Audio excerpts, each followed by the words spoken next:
اللہ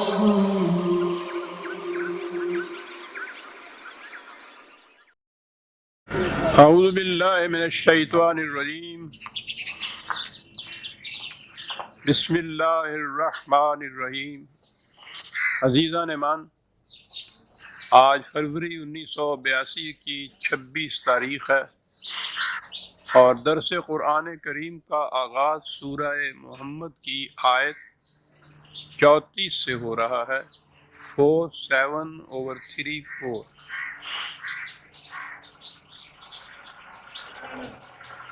آپ کو یاد ہوگا کہ سابقہ آیات میں وہی حق و باطل کی کشمکش کی داستان چلی آ رہی تھی۔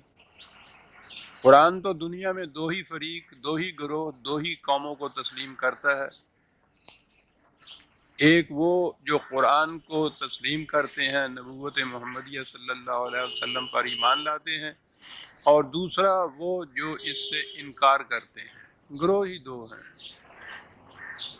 اور یہ بنیاد تھی ہماری۔ ضمناً عرض کر دوں، تحریک پاکستان کے دوران جو ہم نے دو قومی نظریہ پیش کیا تھا، اس کی بنیاد ہی قرآن کریم کی ان صداقتوں اور ان اصولوں پر تھی کہ دنیا میں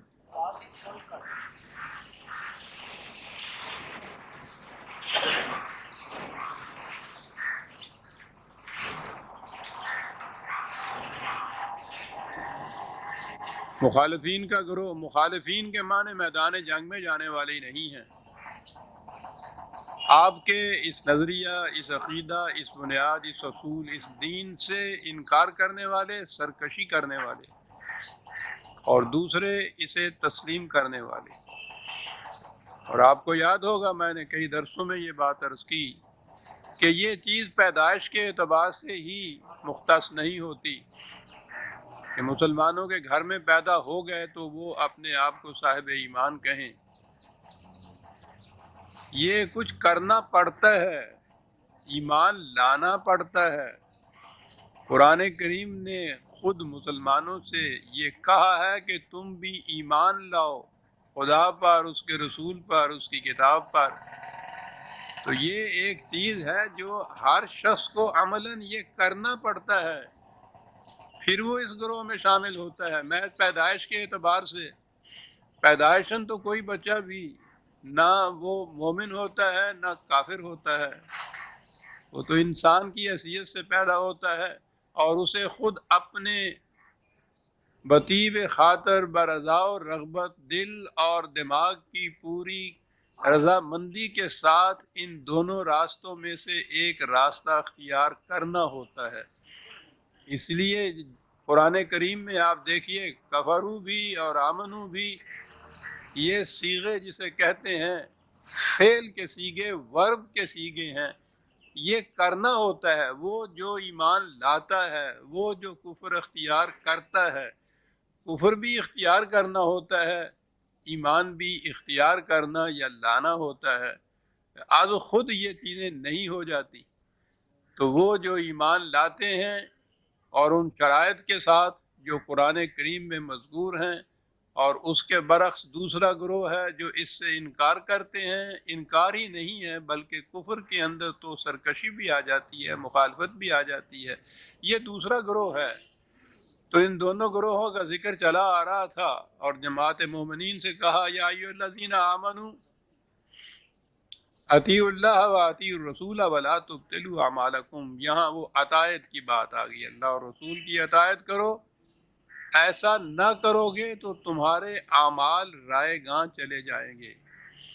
تو وہ جو چیز ہے نا کہ صاحب ایمان کی شرط نہیں ہے، نیک عملی اور خدا پرستی کی زندگی، وہ مولانا ابوالکلام آزاد مرحوم کے الفاظ میں جو انہوں نے برہم سماجی اسلام پیش کیا تھا کہ اپنے اپنے مذہب پر کوئی خدا پرستی، خدا کی پرستش جس طرح سے اس کا مذہب کہتا ہے اس میں کر لی، اور وہ نیک عملی، وہ جن چیزوں کو نیکی کہا جاتا تھا ان کے ہاں تو وہ پیاؤ بنا لیتے تھے، وہ گائے بھینسوں کے لیے نمک کا ایک ڈلا رکھ دیا کرتے تھے ہندو، کاڈیاں دے پاؤندے آٹا پاؤندے پھردے سن سویر نوں۔ تو وہ یہ چیز نہیں ہے کہ اپنے اپنے طور پر جیسے خدا کی پرستش کر لی اور جسے خود کچھ نیک کام سمجھا وہ نیک کام کر لیا۔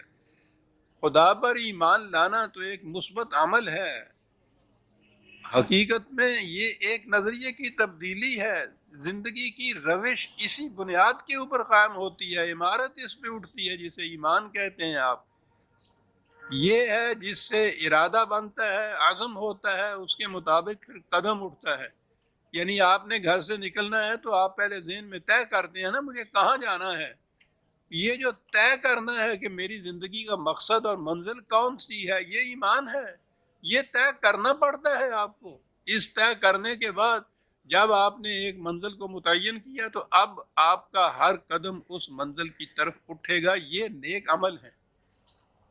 اس متعین منزل کی طرف جو خدا نے آپ کے لیے متعین کی اور آپ نے یہ فیصلہ کیا کہ مجھے اس منزل کی طرف جانا ہے، اب جو ہر قدم اس کی طرف جانے والا اٹھے گا یہ ہے جسے آپ نیکی کہیں گے، اور جو اس کے خلاف اٹھے گا وہ ہے کہ جسے آپ برائی، بدی یا شر کہیں گے۔ تو عطایت ہے اس میں ان احکام و قوانین کی جو اس منزل کی طرف لے جانے کے لیے متعین کیے گئے ہیں۔ جو یہ کرے گا تو وہ تو ہے، اور یہ جو نہ کرے گا تو یہ کئی دفعہ یہ بات آئی ہے نا جسے اعمال کا رائے گاں جانا کہتے ہیں، حبطت اعمالہم کہا ہے، یعنی وہ کام کر رہا ہے لیکن رائے گاں جا رہا ہے۔ آپ جو گھر سے باہر نکلے اور آپ نے طے کیا کہ مجھے انارکلی کی طرف جانا ہے، اور اس کے بعد یہاں چوراہے پہ آپ کھڑے ہوئے اور آپ کا رخ ہو گیا ادھر کی سمت کو، تو اب چل تو رہے ہیں آپ، عمل ہو رہا ہے آپ کا، لیکن ہر قدم آپ کو اپنی منزل سے دور لے جا رہا ہے۔ یہ جو ہے نا اعمال کا رائے گاں جانا، ایک تو یہ ہے کہ کچھ کرتا ہی نہیں آدمی تو ٹھیک ہے، اس کا تو سوال ہی نہیں ہے۔ ایک یہ ہے کہ وہ کام کر رہا ہے لیکن وہ کام وہ نتیجہ نہیں پیدا کرتا جس مقصد کے لیے وہ کام اس نے کیا ہے۔ اور یہ اس کی جو میں نے ابھی مثال دی کہ چل رہا ہے انسان لیکن اگر منزل سے دوسری طرف قدم اٹھ رہا ہے، ہر قدم جو اس کا اٹھ رہا ہے منزل سے اس کو دور لے جاتا ہے، یہ سفر کر رہا ہے، تکان ہو رہی ہے، قدم اٹھ رہے ہیں، عمل ہو رہا ہے، رائے گاں جا رہا ہے۔ اور اگر منزل کا تعین ہی نہیں کیا تو کبھی آپ نے سوچا ہے کہ سفر اور آوارگی میں فرق کیا ہوتا ہے؟ صرف منزل کا تعین ہوتا ہے، آوارگی میں منزل کا تعین نہیں ہوتا۔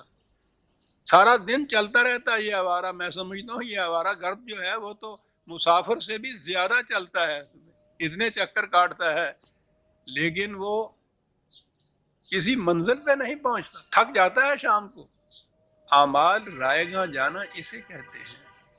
تو وہی عمل خیر ہوگا، نتیجہ خیز ہوگا، جو اس منزل کی طرف لے جائے گا جو خدا نے متعین کی، آپ نے اسے بالارادہ اختیار کیا اس منزل کو۔ یہ ہے اسلام جسے کہتے ہیں آپ۔ اپنے اپنے طور پر یہ سمجھ لینا یہ نیک کام ہے، اپنے طور پر سمجھنے کی بات نہیں۔ اس طرح سے تو ہر مذہب والا اپنے اپنے طور پر نیک کام سمجھ کے کرتا رہتا ہے۔ یہ جو متعین کی ہے انسانیت کے لیے منزل، جس طرف اس کا قدم اٹھنا چاہیے، یہ ہے جسے دین کہتے ہیں، اور یہ قرآن کے اندر، اور یہ وہ راستہ ہے جس پہ نقوش قدم ہے نبی اکرم صلی اللہ علیہ وسلم کے جگمگاتے ستاروں کی طرح اس منزل کی طرف لے جانے کے لیے۔ بات تو تعین ہے، منزل کا تعین پہلی چیز ہے، اور یہ خود نہیں کرنا انسان نے۔ منزل کا تعین جو ہے یہ کیا گیا ہے، خدا نے تعین کیا ہے، انسان نے اب اس راستے کے اوپر چلنا ہے، چلے گا، منزل تک پہنچ جائے گا، اعمال نتیجہ خیز ہوں گے۔ غلط سمت کی طرف قدم اٹھائے گا یا آوارگی ہوگی، یعنی سمتی کوئی نہیں ہے جسے سیکولرزم کہتے ہیں، تو اس صورت میں اس میں بھی قدم تو اٹھیں گے، کام کیا جائے گا، تکان بھی ہوگی، اس کی وقت بھی ضائع ہوگا، اس میں سب کچھ صرف ہوگا، نتیجہ وہ نہیں نکلے گا جو منزل تک پہنچنے والے کے لیے نکلتا ہے۔ یہ ہے وَلَا تُبْطِلُوا أَعْمَالَكُمْ، یہ روش نہ اختیار کرو گے تم طاعات کی۔ یہ دیکھیے اپنے اپنے طور پہ کچھ کرنے کی بات نہیں ہے، وہ ایک نظام ہے زندگی کا جس کی اطاعت کی جاتی ہے تو پھر منزل پر یہ قافلہ پہنچتا ہے۔ اس کے برعکس ان الذین کفروا وصدوا عن سبیل اللہ ثم ماتوا وهم کفار فلن یغفر اللہ لهم، اس کے برعکس وہ لوگ ہیں کہ جنہوں نے اس منزل سے انکار کیا، اسے اپنی منزل تسلیم نہ کیا، یوں کہہ لیجئے اسی استعارہ یا تشبیہ میں جو میں نے پہلے بیان کی ہے مسافر کی، یہ نہ کیا انہوں نے۔ اتنا ہی نہیں، اب یہاں دو باتیں ہیں اور یہ دو باتیں کئی دفعہ دہرائی جا چکی ہیں کہ اس منزل کو تو اپنے لیے اختیار نہ کیا، اور جو اس منزل کی طرف جانے والے ہیں ان کے راستے میں روک بن کر کھڑے ہو گئے۔ اب یہ دو جرم ہو گئے، ایک تو خود نہیں اس منزل کی طرف جا رہا، اس کے اعمال تو یوں رائے گاں جانے ہیں، اور دوسری چیز جو اس منزل کی طرف جانے والے ہیں ان کے راستے میں روک بن کر کھڑے ہو گئے۔ آپ کو معلوم ہے قرآن نے واضح الفاظ میں کن لوگوں کے متعلق کہا ہے کہ وہ روک بن کر کھڑے ہو جاتے ہیں؟ 9/34 بڑی اہم آیت۔ یا ایھا الذین آمنوا ان کثیر من الاحبار والرہبان لیاکلون اموال الناس بالباطل ویصدون عن سبیل اللہ، یہ ہیں وہ لوگ، کہا ہے ایمان والو محتاط رہو اس بات سے۔ احبار اور رہبان وہ ہیں جنہیں آج ترجمہ ان کا جو ہمارے ہاں ہے مشائخ اور علماء ان کا ترجمہ ہوتا ہے۔ یہ رہبان ہوتے ہیں جو مشائخ، یعنی ان کی طرف سے بھی وہ طریقت کے طریقے پہ جانے والے، اور احبار علماء کو کہتے ہیں۔ کہا یہ لوگ ہیں، دو باتیں اس کے لیے کہیں، ایک تو یہ ہے کہ لوگوں کی کمائی پہ زندگی بسر کرتے ہیں، پہلا جرم یہ ہے، دوسروں کی کمائی پہ زندگی بسر کرنا۔ یہ آگے جو بات کہی ہے، آگے آتی ہے بات سرمایہ داروں کی۔ سرمایہ داروں میں سب سے بڑا سرمایہ دار تو یہ ہے گروہ۔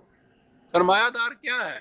خود محنت نہیں کرتا، محنت دوسرے کرتے ہیں، وہ کھاتا ہے، لیکن وہ کچھ انویسٹ تو کرتا ہے نا، کچھ سرمایہ لگاتا ہے، اس سرمایہ کے زور پہ کچھ کھاتا ہے۔ یہ ربا ہے، یہ سرمایہ داری ہے، قرآن کی روح سے یہ ناجائز ہے، لیکن یہ سرمایہ تو کچھ لگاتا ہے اور کبھی خطرہ بھی ہوتا ہے کہ نقصان ہو جائے گا۔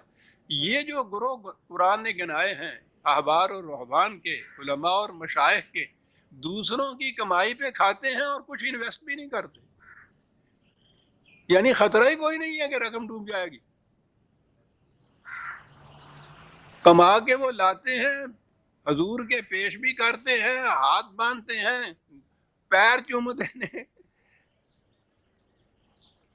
اور اس خوشامدیں کرتے ہیں، منتیں کرتے ہیں کہ حضور قبول فرما لیجئے، مجھے مسترد نہ کیجئے، میں کہیں کا نہیں رہوں گا، اس درگاہ سے آپ نے رد کر دیا۔ کما کے لا رہے ہیں، پیش کر رہے ہیں، تو اس سے بڑی سرمایہ داری کیا اور ہو سکتی ہے؟ کچھ انویسٹ نہیں کرنا، دوسرے کما رہے ہیں، یہ کھا رہے ہیں، جھڑک رہے ہیں، ڈانٹ رہے ہیں، یہ سب کچھ ہو رہا ہے، وہ دے رہے ہیں، سب عجیب چیز ہے۔ اب اندازہ لگائیے قرآن نے جو متنبع کیا ہے، یا ایھا الذین آمنوا کہہ کے کیا ہے۔ اب ہمارے ہاں والے جو ہیں جن سے پوچھے کہ جی یہ یہودیوں اور نصارہ کے متعلق ہے، یعنی آپ کے متعلق کچھ نہیں ہے قرآن میں، یہ یہود کے متعلق، یہ نصارہ کے متعلق، یہ مشرکین قریش کے متعلق، یہ ہندوؤں کے متعلق، یہ عیسائیوں کے متعلق، اور تمہارے متعلق، ہمارے متعلق بخشیش کی جنت جو لکھی ہوئی ہے جناب، بس ہاں ہمارے لیے اتنا ہی ہے قرآن۔ یا ایھا الذین آمنوا،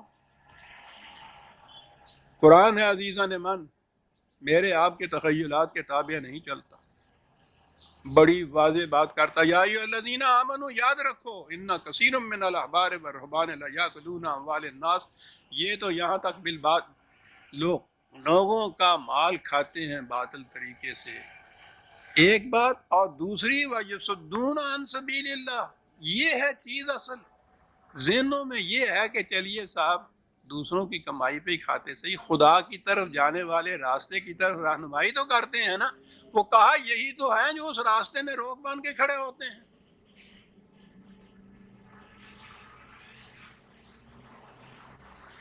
آپ نے غور فرمایا کہ کتنے بڑے فریب سے آگاہ کیا ہے قرآن میں. ساری دنیا یہ سمجھتی ہے کہ خدا کی طرف جانے والے راستے میں رہنمائی یہی کرتے ہیں. پیشوا ان کو کہا جاتا ہے، مذہبی پیشوائیت اس کا نام رکھا جاتا ہے. آگے جانے والے یعنی یہی کہ خدا کی طرف لے جانے والے راستے میں وہ کہتے ہیں، وہ قرآن کہتا ہے یصدون عن سبیل اللہ. ایک تو یہ گروہ ہے دوسروں کی کمائی کھانے والا، اور دوسرا گروہ تو بتا دیے والذین یکنزون الذهب والفضة ولا ينفقونها فی سبیل اللہ فبشرهم بعذاب علیم. جو جمع کرتے رہتے ہیں اور نوع انسانی اور محتاجوں کی ضروریات پوری کرنے کے لیے کھلا نہیں رکھتے اپنی دولت کی کمائی کو، یہ دونوں گروہ جتنے ہیں ان کے متعلق کہا کہ ان کو ایک علم انگیز دردناک عذاب کا اعلان کر دو ان کے لیے. تو میں کہہ یہ رہا تھا کہ یصدون عن سبیل اللہ کے متعلق قرآن نے واضح کیا ہے کہ یہ کون سے گروہ ہیں. ان الذین کفروا وصدوا عن سبیل اللہ ثم ماتوا، اور اسی حالت کے اندر ان کی موت واقع ہو جاتی ہے. کس حالت میں؟ وہم کفار، یہی اسی راستے کے اندر وہ چلتے ہیں اور یہی ان کی موت واقع ہو جاتی ہے. فلن یغفر اللہ لہم، ان کے لیے حفاظت نہیں ہے عذاب سے آخر تک. جو یہ روش اختیار کر دے ان کے لیے یہ حفاظت نہیں ہے. اب انہیں پھر جماعت مومنین سے کہا کہ ان کے ساتھ تمہارا مقابلہ ہے، کشمکش ہے، تصادم ہے، تزاحم ہے. اور یہ تو ہماری تاریخ بتا رہی ہے، قرآن بتا رہا ہے کہ ہجرت کے دوسرے ہی سال سے جو شروع ہوا یہ تصادم، پہلی جنگ بدر جو ہوئی ہے، آخری وقت تک فتح مکہ تک یہ تصادم جاری رہا. اور جیسا کہ تاریخوں کے اندر یہ ہے، وہ چھوٹے بڑے مار کے اور بڑی بڑی جنگیں اگر وہ سب کا شمار کیا جائے تو نبی اکرم صلی اللہ علیہ وسلم کی حیات طیبہ میں ہی 82 کے قریب یہ آ جاتے ہیں غزوات، اور یہ اس قسم کی جھڑپیں جن کو آپ کہتے ہیں، ساری زندگی اسی میں گزر گئی. کہا یہ اب ان کا مقابلہ ہوگا. اور یاد رکھو وَلَا تَهِنُوا وَتَدْعُوا إِلَى السَّلْمِ، یاد رکھو ہمت نہ ہار جانا. اور کس چیز سے روکا ہے؟ قرآن میں یہ ہے کہ اگر فریق مخالف کسی وقت بھی صلح کے لیے ہاتھ بڑھائے، خواہ تمہارا ہاتھ غالب ہی اس وقت کیوں نہ ہو، تو اس سے انکار نہ کرو. اس میں ہے کہ یہ ہو سکتا ہے تم کہو کہ صاحب یہ دھوکہ دے رہے تھے ہمیں. کہا دھوکہ دینے کے بعد تو پھر جب بات کھل جائے گی تو سمٹ لو گے، لیکن اگر یہ نیک نیتی سے ایسا کہہ رہے ہوں اور تم نے اس کو نہ مانا تو پھر اس جرم کا سزا کس کے اوپر ہوگی؟ کیا بات ہے. میدان جنگ میں یہ کیفیت ہے، آپ غالب آ رہے ہیں، فتح ہو رہی ہے، فریق مخالف صلح کے لیے ہاتھ بڑھا رہا ہے، تو اس میں یہ ہے نا امکان کہ صاحب اس وقت یہ دھوکہ دے رہا ہے، شکست سے بچنے کے لیے ایسا کہہ رہا ہے. کہا کہ تم اس مفروضے پہ نہ چلو، تم یہی سمجھو کہ نہیں یہ صلح چاہتا ہے، اس لیے ذرا کھڑے ہو کے ذرا پوچھ لو کہ کیا چاہتے ہو تم. اس لیے کہ کیا بات ہے قرآن کی عزیزان من، یہ تو انسانیت ساز پیغام ہے. یہ کہا کہ اگر یہ سچے دل سے صلح کے لیے بڑے تھے اور تم نے اس وقت پھر ان کے اوپر حملہ کر کے ہلاک کیا تو یہ تو انسانیت کی ہلاکت ہے، یہ نہ کرو. دیکھ لو کوئی بات نہیں. کہا دھوکہ دیتے ہیں تو کوئی بات نہیں ہے، جب تمہیں معلوم ہو جائے گا تو اس وقت تم دیکھو گے تم پہلے سے زیادہ زور سے حملہ کرو گے، اس کا بدلہ لے لو گے. لیکن اگر یہ نیک نیتی سے صلح کے اوپر آمادہ ہیں اور تم نے اس سے مسترد کر دیا تو یہ جرم ہو جائے گا سب. لیکن دوسری طرف یہ بھی کہا ہمت مت ہارو وَتَدُعُوا إِلَى السَّلْمِ، خود صلح کی درخواست نہ کرو ان سے، ان کی طرف سے پہل ہو صلح کی درخواست. تو اس پہ تو جو میں نے عرض کیا ہے یہ کہہ دیا کہ ایسے کرو، لیکن خود اگر صلح کی درخواست کرو گے تو یہ دشمن اس قسم کا ہے کہ ایکسپلائٹ کر جائے گا اس معاملے کو، وہ سمجھ لے گا کہ تم کمزور ہو. صلح کی درخواست کرنے سے یہ کیا کچھ کرتے ہیں، اس کے لیے تو ہمیں کل بھی نہیں، آج صبح کے ہی اخبار میں دیکھ لیجیے نا جو کچھ ہو رہا ہے. دیکھ رہے ہیں ہندو کی طرف سے کیا جواب آ رہا ہے. صبح ہی اٹھا جب میں نے اس آیت کو دیکھا کہ یہ کیا بات ہے قرآن کی صاحب. ان کی طرف سے صلح کی درخواست ہو تو وہ کیفیت ہے، لیکن اپنی طرف سے یہ نہ کرو. یہ لوگ اس مغالطے میں آ جائیں گے یا یہ سمجھ لیں گے کہ تم کمزور ہو گئے ہو، اور کبھی اس قسم کا امپریشن کریٹ نہ کرو ان کے دلوں کے اندر. یہ بڑے بدقماش لوگ ہیں، فائدہ اٹھا جائیں گے تمہاری اس چیز کا. وَأَنْتُمُ الْأَعْلَوْنَ، تم یقین اس بات پہ رکھو کہ غالب تم نے ہی آنا ہے. آخر الامر کامیابی تمہاری ہے. جو نظام، جو اسلوب، جو روش ہم نے تمہارے لیے تجویز کی ہے اور تم اس پہ چلتے ہو، اس کا لازمی نتیجہ تمہاری فتح ہے، تمہارا غلبہ ہے. لِيُظْهِرَهُ عَلَى الدِّينِ كُلِّهِ، دنیا کے ہر نظام پر اس نے غالب آنا ہے. وَأَنْتُمُ الْأَعْلَوْنَ إِن كُنتُم مُؤْمِنِينَ، اگر تم اس طریقے کے اوپر رہے تو کوئی بھی تم پر غالب نہیں آ سکے گا. قرآن نے تو یہ کہا ہے کہ کفار ہو نہیں سکے گا کہ کفار کبھی تمہارے اوپر غالب آ جائیں. جی ہمارے متعلق نہیں، مومنین کے متعلق کہا ہوا ہے. جبھی میں نے کہا تھا نا کہ ایمان لانا پڑتا ہے.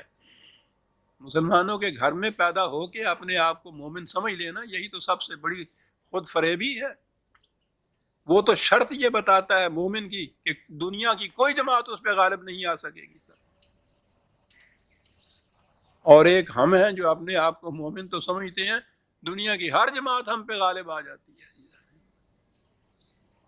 تو آپ دیکھا کہ یہ جو غلط فہمی ہم نے یا اپنے اندر ایک مغالطہ افرینی پیدا کر رکھی ہے کہ مسلمانوں کے گھر میں پیدا ہو جانے سے، مسلمان کی قوم بن جانے سے مومن بن جاتے ہیں ہم، یہ غلط ہے. پہلی شرط یہ ہے کہ اس کے اوپر کوئی غالب نہیں آ سکتا. وَأَنْتُمُ الْأَعْلَوْنَ، اور اس لیے کہ وَاللَّهُ مَعَكُمْ. بڑی بات، خدا کی نصرت تمہارے شامل حال ہے. جس طریق پہ تم چلتے ہو خدا کا تجویز کردہ ہے، وہ تمہیں منزل پہ پہنچائے گا. خدا تمہارے ساتھ ہے، بڑی چیز ہے سر. آپ کو یاد ہے جو میں وہ دہرایا کرتا ہوں، وہ ایران کی فتح کے وقت گورنر جو آیا تھا حضرت عمر رضی اللہ تعالیٰ عنہ کے دربار میں گرفتار ہو کر، بڑا اہم واقعہ ہے وہ تاریخ کا. تو آپ نے یہ کہا تھا اس سے کہ تمہارے متعلق فیصلہ تو بعد میں کریں گے، ایک میری بات کا جواب پہلے دو. تم ایرانی تھے، یہ عرب تھے، ہم لوگ. تمہاری کیفیت یہ تھی کہ ہمارے ساتھ تم جنگ کرنا بھی اپنے لیے باعث ننگ سمجھتے تھے، باعث ذلت سمجھتے تھے. اتنی حقارت تھی تمہارے دل میں ہمارے متعلق کہ دوستی تو ایک طرف رہی ہمارے ساتھ، تم جنگ بھی نہیں پسند کرتے تھے. کتنے ذلیل سمجھتے تھے. اور اگر کبھی اکا دکا ادھر ادھر جھڑپ ہو جاتی تھی تو تم یوں ہی جھپٹ لیا کرتے تھے ہمیں.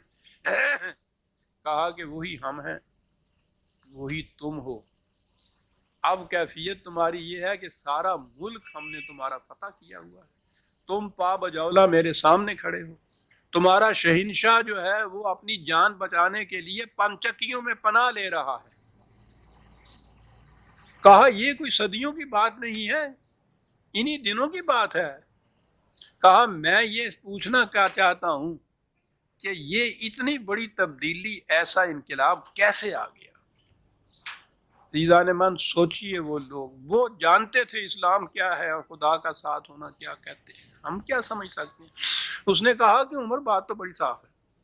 پہلے جب جنگ ہوتی تھی ایران کی اور عرب کی، ایک طرف ہم ایرانی ہوتے تھے، دوسری طرف یا تم عرب ہوتے تھے، اکیلے ہوتے تھے.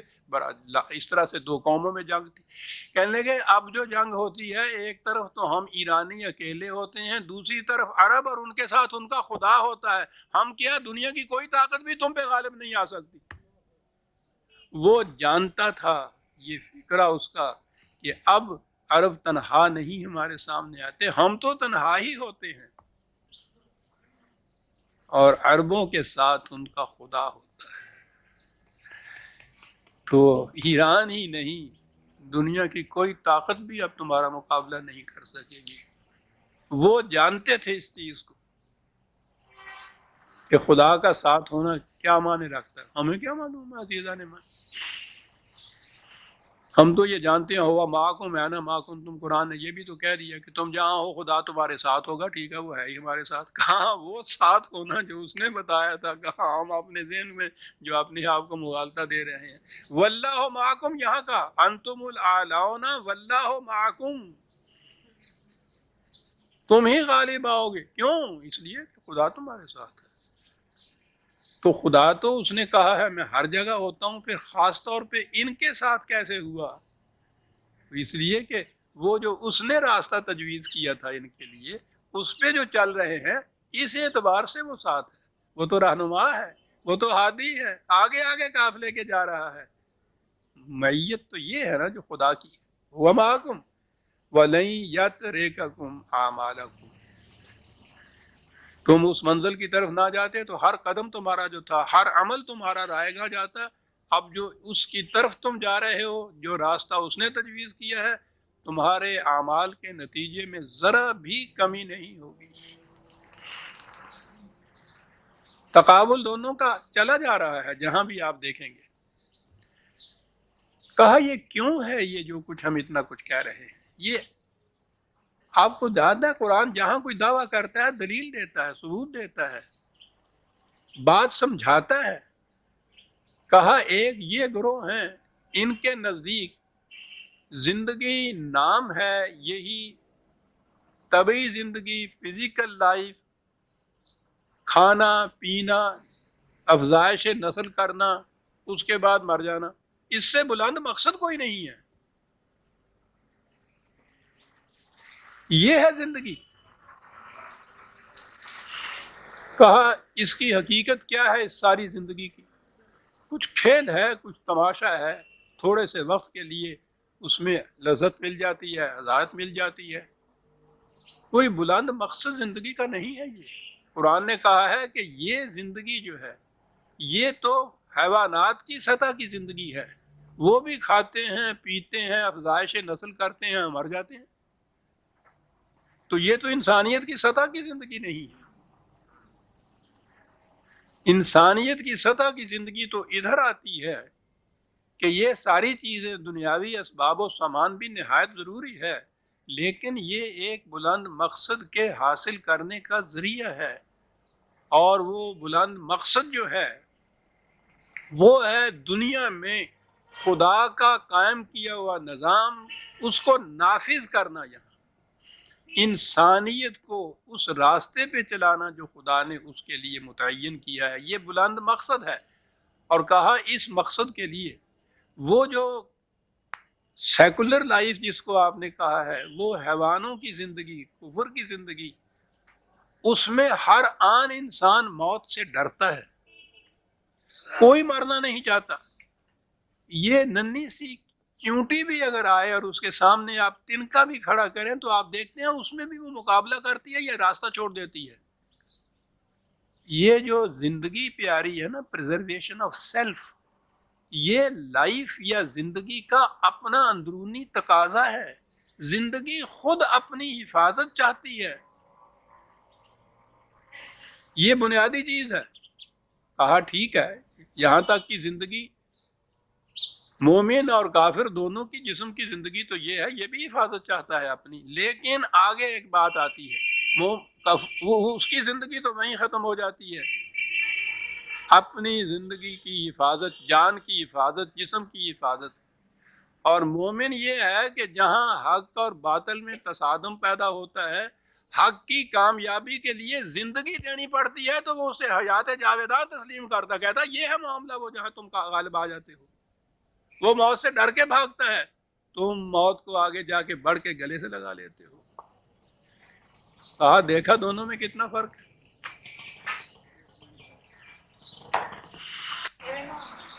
ٹھیک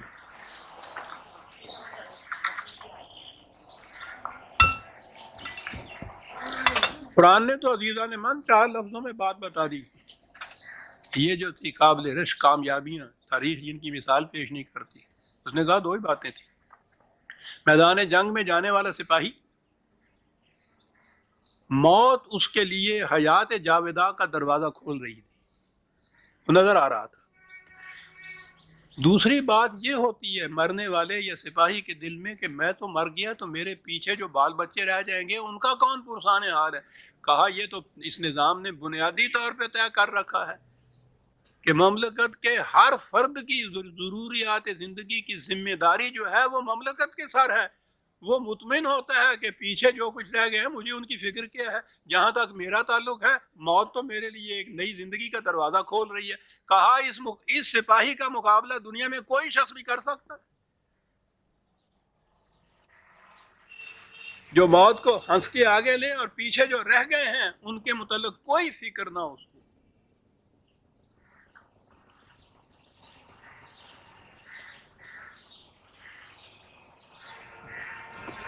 انما الحیات الدنیا لعب ولا، کہا ان کے لیے تو زندگی، یہی زندگی جو ہے طبعی زندگی، فزیکل لائف، حیوانی زندگی، کھانے پینے کی، یہی زندگی مقصود بالذات ہے. اور جب اس کا مقابلہ کیا جائے حیات جاویداں کے مقابلے میں تو یہ زندگی تو کھیل تماشے سے زیادہ کچھ حیثیت ہی کچھ نہیں رکھتی. چند منٹوں کے لیے ایک انٹرٹینمنٹ جسے آپ کہتے ہیں، بس اتنا صحیح ہے، اس سے زیادہ کوئی مقصد نہیں ہے. وَإِن تُؤْمِنُوا وَتَتَّقُوا يُؤْتِكُمْ أَجْرَكُمْ وَلَا يَسْأَلْكُمْ أَمْوَالَكُمْ. کہا کہ اگر تم، پھر وہی ہے، اگر تم ایمان لاؤ. یا ایھا الذین آمنوا سے بات شروع ہوئی ہے اور کہا چلا جا رہا ہے اگر تم ایمان لاؤ. اور پھر یہ ہوا کہ یہ ایک ہی دفعہ ایمان لانے کی بات نہیں ہے، یہ تو قدم قدم کے اوپر یہ بات ہے. جب اس منزل کی طرف آپ قدم اٹھاتے ہیں تو ہر قدم پہ آپ کے ذہن میں ہوتا ہے کہ وہ ہے میری منزل جس کی طرف میں جا رہا ہوں.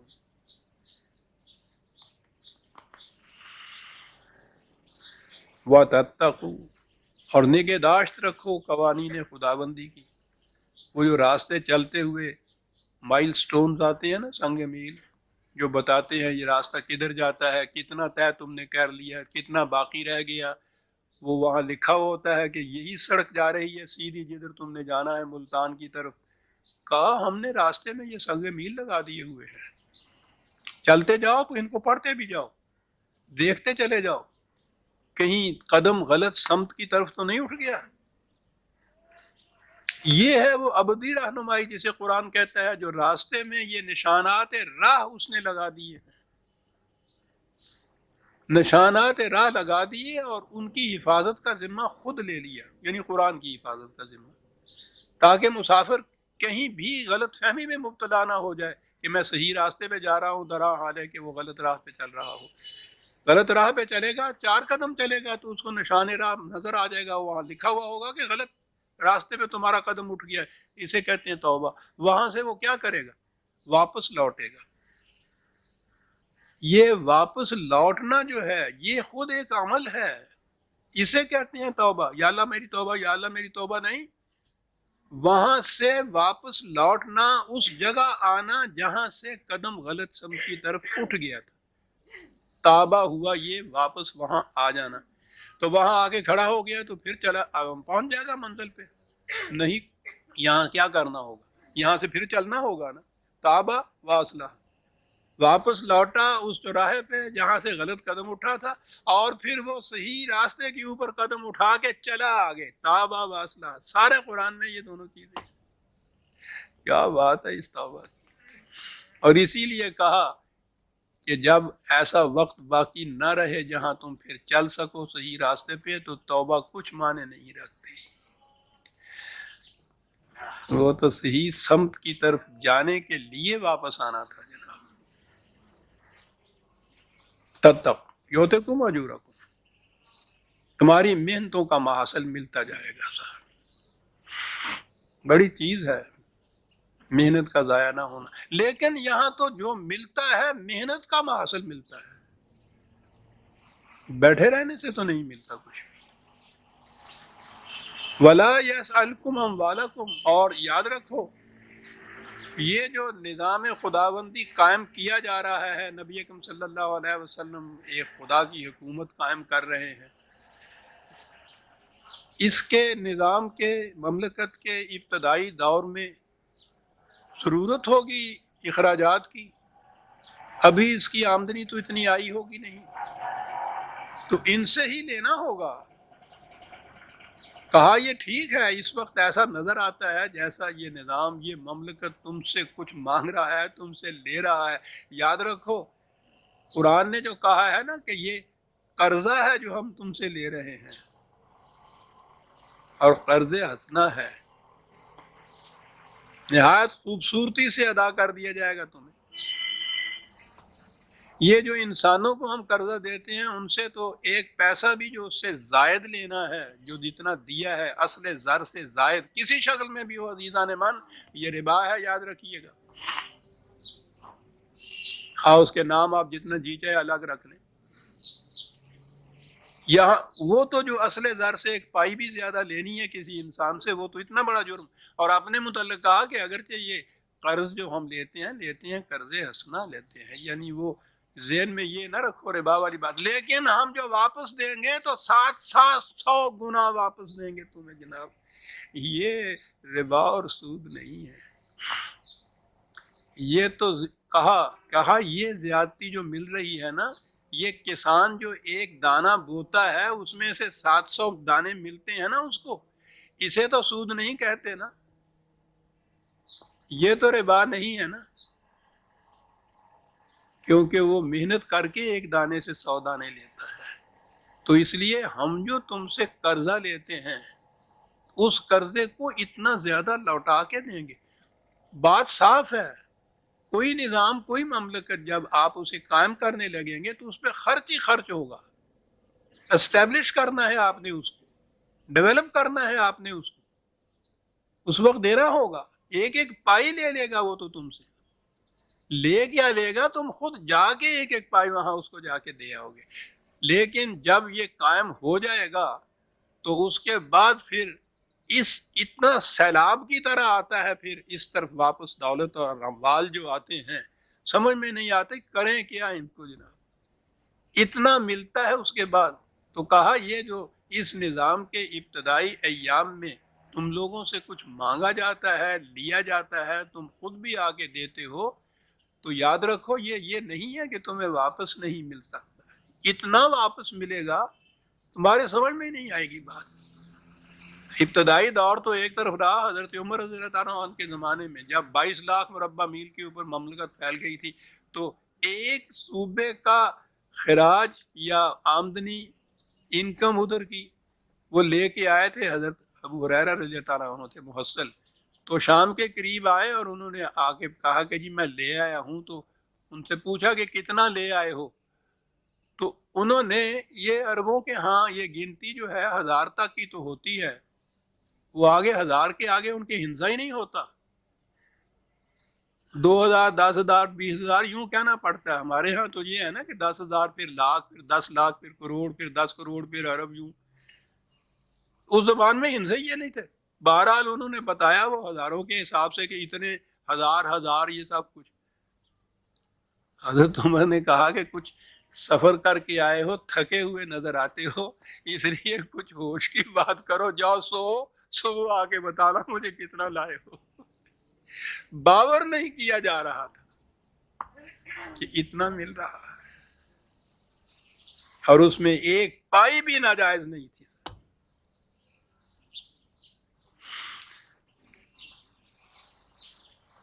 کہا اگر یہ اپنے لیے مانگے، ان یسألکموہا فیحفکم تبخلوا ویخرج اضغانکم، ٹھیک ہے اپنی ذات کے لیے اگر تم سے یہ مانگے ٹھیک ہے، پھر تم بخل کرو نہ دو، یوں سمجھو جیسے یہ بیکاری فقیر ہوتے ہیں نا، عجیب لفظ قرآن نے رکھا ہے، پیچھے پیچھے پھرنے والے، اور کیسے ننگے پاؤں پیچھے پیچھے پھرنے والا، کہنے لگے یہ صورت نہیں ہے کہ یہ بیکاریوں کی تمہارے پیچھے پیچھے ننگے پاؤں پھرے گا، اور اس طرح سے تم بخل کرو گے، دو گے نہیں، یہ مانگتا چلا جائے گا۔ وہ جو یہ کیکنوں کی لڑکیاں ہوتی ہیں، دے جا دادا کرتی ہیں، کہنے لگے یہ صورت نہیں ہے اس نظام کی، یہ سمجھ لو اپنے لیے کچھ نہیں مانگتا، ایک پائی نہیں مانگتا اپنے لیے، یہ جو مانگ رہا ہے اس سے تو اتنی بڑی ریٹرن تمہیں ملے گی، تو اس واسطے یہ ذہن میں نہ رکھو۔ اور آگے آئی وہ سورہ محمد کی آخری آیت ہے عزیزان مان، بڑی اہم چیز۔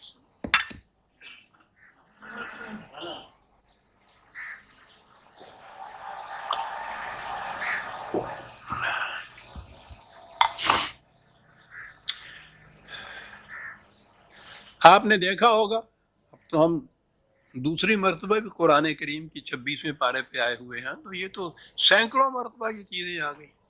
قوموں کی موت اور حیات کے قوانین قرآن نے دیے ہیں۔ قومیں کون سی قومیں ہیں، وہ کیوں تباہ ہوتی ہیں، کون سی ہیں، ان کو عروج کیوں ملتا ہے۔ عروج و زوال کہہ لیجئے یا موت و حیات کہہ لیجئے، اسی کو استبدال و استخلاف کی اصطلاح ہے۔ یہ اصطلاح کیا ہے؟ استبدال کے معنی ہے ایک قوم کی جگہ دوسری قوم، استخلاف کے معنی ہے ایک کی جانشین دوسری قوم۔ قوموں کی ہلاکت جسے کہا جاتا ہے ایک تو یہ چیز میں ہے کہ، اور وہ شاید کوئی چھوٹا سا قبیلہ کہیں ہو، کوئی اتنی بڑی آفت آ جائے کہ وہ سارے کا سارا ہی کہیں غرق ہو جائے، تباہ ہو جائے اس کی صرف داستانیں قرآن کہتا باقی رہ جائے، ایسی صورت بھی تاریخ میں آئی۔ لیکن بیشتر صورت جو قوم کی تباہی کی ہوتی ہے استبدال ہوتا ہے، دوسری قوم آ جاتی ہے اس کی جگہ وہ اس کو آگے فتح کرتی ہے، اس کو اپنا غلام بنا لیتی ہے، اس کو محکوم بنا لیتی ہے۔ وہ قوم ہوتی ہے لیکن قومیت کی سطح پہ نہیں رہتی، مملوک ہو جاتی ہے، محکوم ہو جاتی ہے، اسے بھی قوم کی تباہی کہتے ہیں یہ ہے استبدال، ایک قوم کی جگہ دوسری قوم کا آ جانا۔ پہلی قوم صفحہ ہستی سے مٹ نہیں جاتی،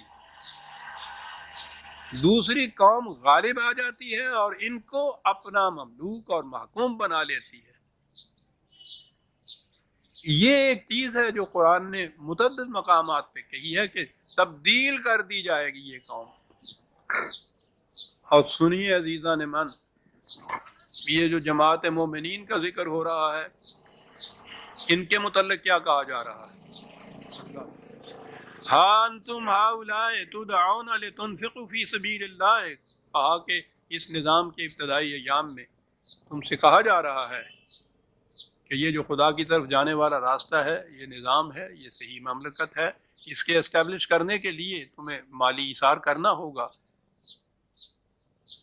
فَمِنْكُمْ مَنْ يَبْخَلُ، تو تم میں کچھ وہ لوگ بھی جو ہیں وہ جو اس میں بخل برتتے ہیں، بطیب خاطر آگے بڑھ کے دل کی کشاد سے نہیں دیتے، بخل برتتے ہیں۔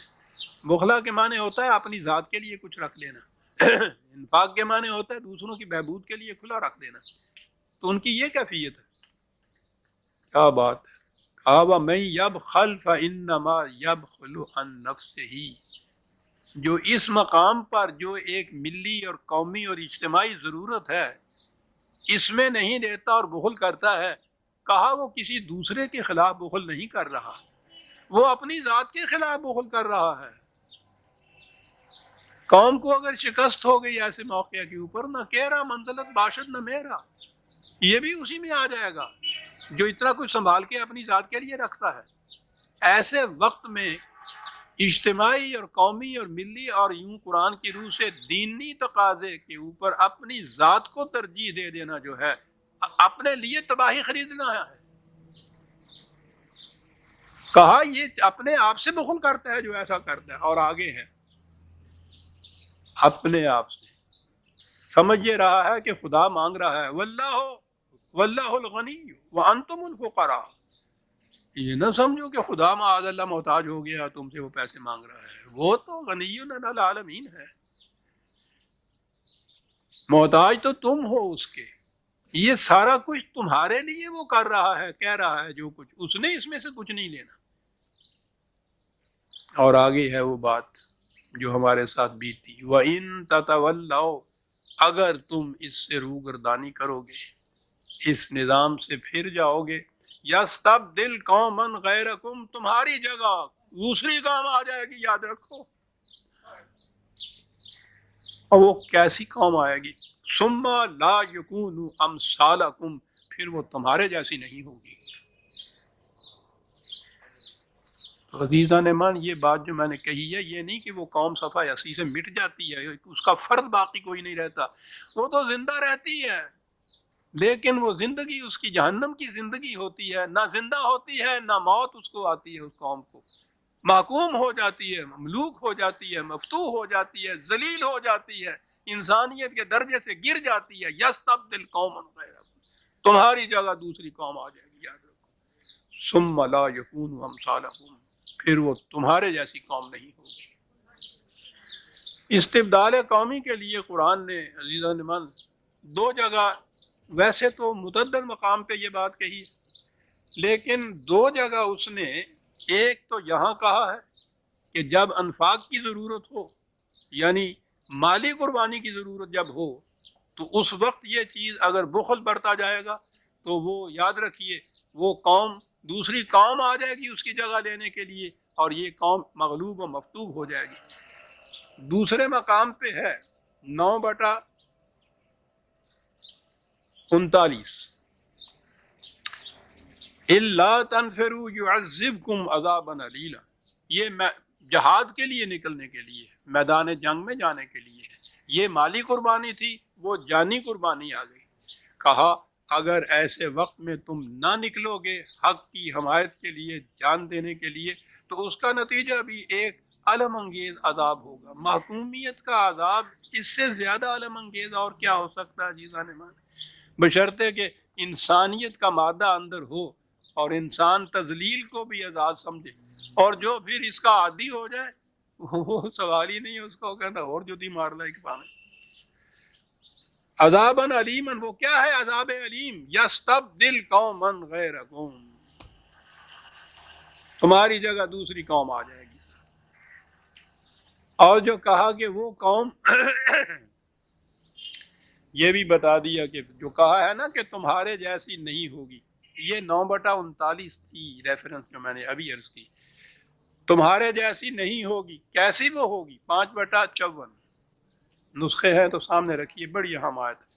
یا ایھا الذین آمنوا، اب آئی وہ بات، من یرتد منکم عن دینہ، یاد رکھو جو تم میں سے اپنے دین سے پھر جائے گا، اس نظام سے پھر جائے گا، فسوف یأتی اللہ بقوم، تو اس کی جگہ ایک دوسری قوم آ جائے گی، یاد رکھو۔ وہ جو کہا تھا نا پھر وہ تمہاری مثال تمہارے جیسی نہیں ہوگی، یہاں بتایا وہ کیسی ہوگی، یحبہم ویحبونہ، یاد رکھو یہ جو حب یا محبت کا لفظ یہ عربی زبان میں آتا ہے، تو ہمارے ہاں تو صرف محبت کہتے ہیں نا، خدا سے محبت کرو خدا تم سے محبت کرے گا، ایک ذہنی چیز ہے یہ۔ عربی زبان کے اندر بیشتر چیزیں کنکریٹ ہوتی ہیں، یعنی عملاً نظر آ جاتا ہے کہ یہ ہو رہا ہے یا نہیں ہو رہا۔ محبت تو ایک جذباتی چیز ہے، عربی زبان میں انسان کی طرف سے خدا کی محبت کے معنی اس کی اطاعت کرنا ہے، اور خدا کی محبت انسانوں کی طرف ان کی حفاظت کرنا ہے۔ قوم وہ ہوگی کہ وہ اس کی اطاعت کرے گی اور وہ ان کی حفاظت کرے گا۔ اذلۃ علی المؤمنین عزۃ علی الکافرین، کیا بات بتائی اس قوم کی خصوصیت، دشمن کے مقابلے میں شمشیر برہنہ، اپنوں کے ساتھ ریشم کی طرح نرم۔ کیا کہہ گیا ہے اقبال کہ مسافِ زندگی میں سیرت فولاد پیدا کر، اور شبستان محبت میں حریر و پرنیاں ہو جا، اور گزر جا بن کے سیل تند رو کوہ بیاباں سے، گلستہ راہ میں آئے تو جوئے نغمہ خواں ہو جا، محمد الرسول اللہ والذین معہ اشداء علی الکفار رحماء بینہم۔ اگلی صورت میں یہ آیت آتی ہے عزیزان من، عزتاً عزتاً علی اذلتاً علی المؤمنین عزتاً علی الکافرین یجاہدون فی سبیل اللہ، خدا کی طرف جانے والے راستے میں جد و جہد مسلسل۔ جہاد جو جنگ ہے وہ تو اس جد و جہد کا آخری نقطہ ہے، ہر قدم جو آپ کا اٹھ رہا ہے یہ جہد ہے، یہ کوشش ہے، یہ جہاد ہے۔ اس کی طرف جانے والا جہاد ہے یہ. مومن کی تو ساری زندگی جہاد کی ہوتی ہے. وہ آخری نقطہ ہوتا ہے یجاہدون فی سبیل اللہ ولا یخافون لومۃ لائم. کسی ملامت کرنے والے کی ملامت سے نہیں ڈرتے. پھر یہ خصوصیات ہوں گی اس قوم کی. ذالک فضل اللہ یؤتی من یشاء. یہ تو خدا کی طرف سے بہت بڑی نعمت کبریٰ ہے. یہ نہیں کہا کہ اسی قوم کے لیے جس کو جو اب مخاطب ہے جو بھی چاہے گا جب بھی چاہے گا یہ کچھ اس کو مل جائے گا. واللہ واسع علیم. بڑی کشاد کا مالک ہے اور سب کچھ جانتا ہے وہ جو کچھ تم کرتے ہو. کہتا ہے یہ ہے وہ جو قوم آ جائے گی اس کی جگہ. یستبدل قوما غیرکم ثم لا یکونوا امثالکم. پھر وہ تمہارے جیسی قوم نہیں ہوگی کوئی اور ہوگی. عزیزان من، یہ قرآن خدا کی ہدایت کسی خاص قوم کے ساتھ مختص نہیں ہے. خدا رب العالمین، اس کا رسول رحمت للعالمین، اس کا قرآن ذکر للعالمین، پوری نوع انسانی کے لیے قیامت تک کے لیے. لہذا یہ سوال ہی نہیں ہے کہ کوئی ایک قوم اگر اس قرآن کے راستے کو چھوڑ دیتی ہے تو قرآن کو شکست ہو جاتی ہے. اسے شکست نہیں ہوتی. اگر ایک مسافر کسی اسٹیشن پہ گاڑی سے اتر جاتا ہے تو گاڑی تو پھر اس کے بعد بھی چلتی ہے. یہی اتر گیا، وہ گاڑی چلے گی خدا کے نظام کی، خدا کے قرآن کی. قیامت تک چلنا ہے اس نے تو. یہ نہ کسی خاص قوم سے مختص ہے، نہ کسی خاص ملک کے ساتھ محدود ہے. انسانوں کی جو جماعت جہاں کہیں ہو، جس زمانے میں ہو، جب بھی اس نے اس روش کو، اس راستے کو اختیار کیا، اس منظر کی طرف چل پڑے. یہ ٹھیک ہے جی، یہی چاہتا ہے. اپنی بات کر رہا ہوں. ساری عمر میں نے گزار دی آپ پر کیا ہے نا کہ 50 برس مسلسل ہو گئے مجھے قرآن کی آواز بلند کیے ہوئے، اور تحریک پاکستان میں بھی حصہ لیا تو اس لیے کہ ایک خطہ زمین ایسا مل جائے گا جس میں خدا کی حکمرانی ہوگی. یہاں آنے کے بعد بھی سن 48 سے یہ سلسلہ میرا شروع ہوا ہے. آج تک اسی تک و دو میں چلا جا رہا ہوں کہ یہ ہو جائے.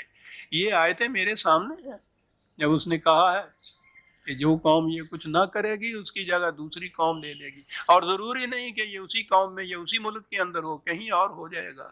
یہ ٹھیک ہے، یہ ایمان ہے میرا کہ لَيُظْهِرَهُ عَلَى الدِّينِ كُلِّهِ.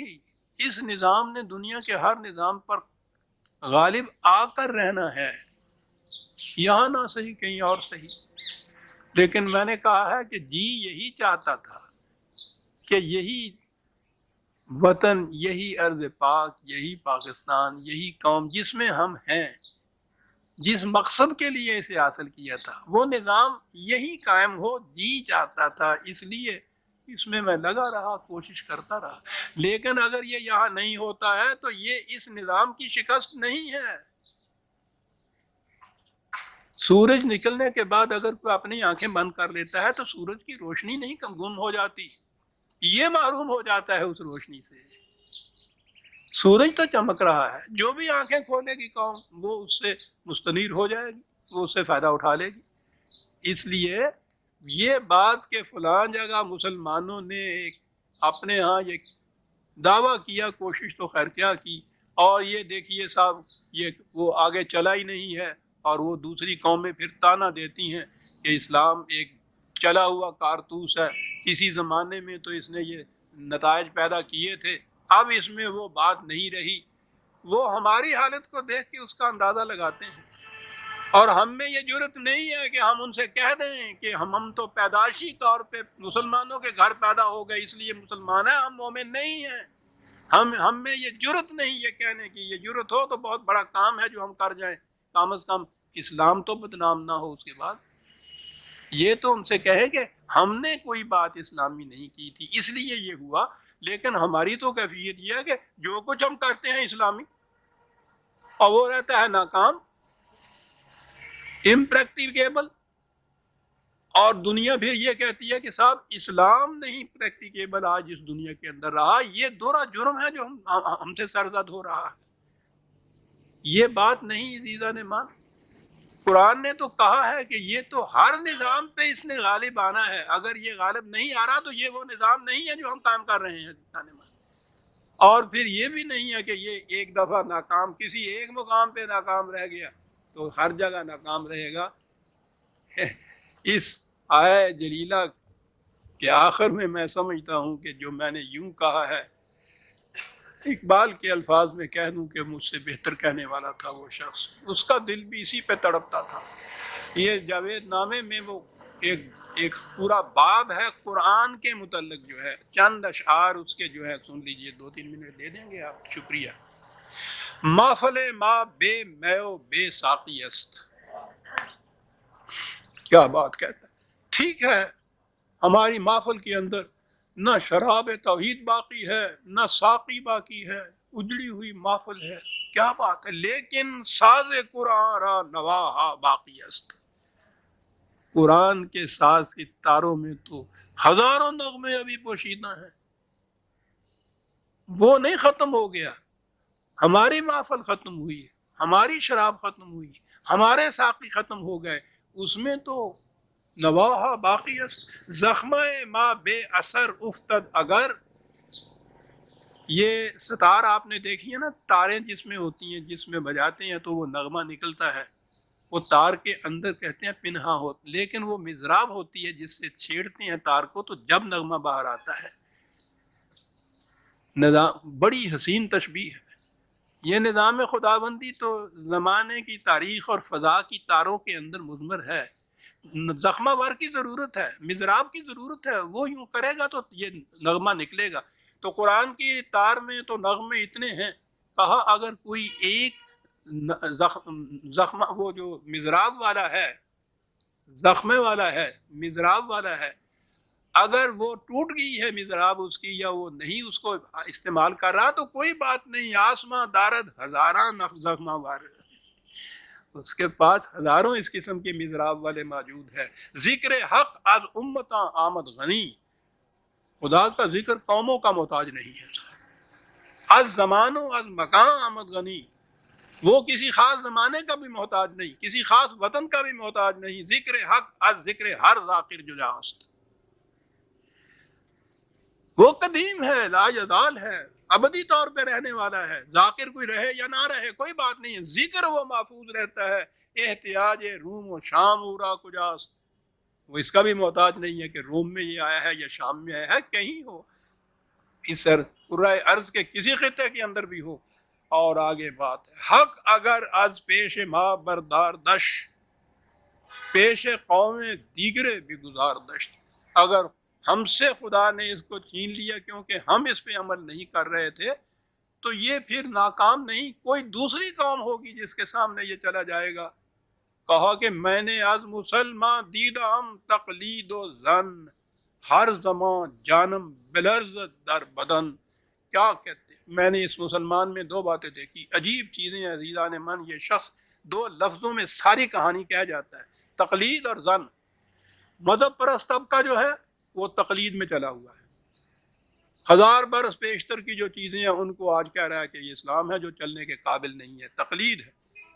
سیکولر والے جو ہیں، دوسرا انٹلیکچوئل طبقہ جو ہمارا ہے، کہتا ہے اس کے دل میں شک و شبہ پیدا ہو گیا ہے اسلام کے متعلق۔ 2 ہی تو طبقے تھے، وہ تقلید میں آ رہا ہے، اس کے ذہن میں شک و شبہ پیدا ہو رہا ہے۔ ہر زمان جانم بلرز در بدن، میں تو اس کو دیکھتا ہوں تو ہر وقت کانپتا رہتا ہوں۔ اور آخری شعر ہے، ترسم از روز ہے کہ محرومش کنن، آتش خود بر دل دیگر زنن، میں دھکتا ہوں اس دن سے کہ جس دن ہم سے یہ چھین لیا جائے گا اور اپنی یہ آتش سوزندہ وہ کسی اور قوم کے ساتھ رکھ دے گا اور ہم ایک بجھے ہوئے کوئلے کی طرح رہ جائیں گے۔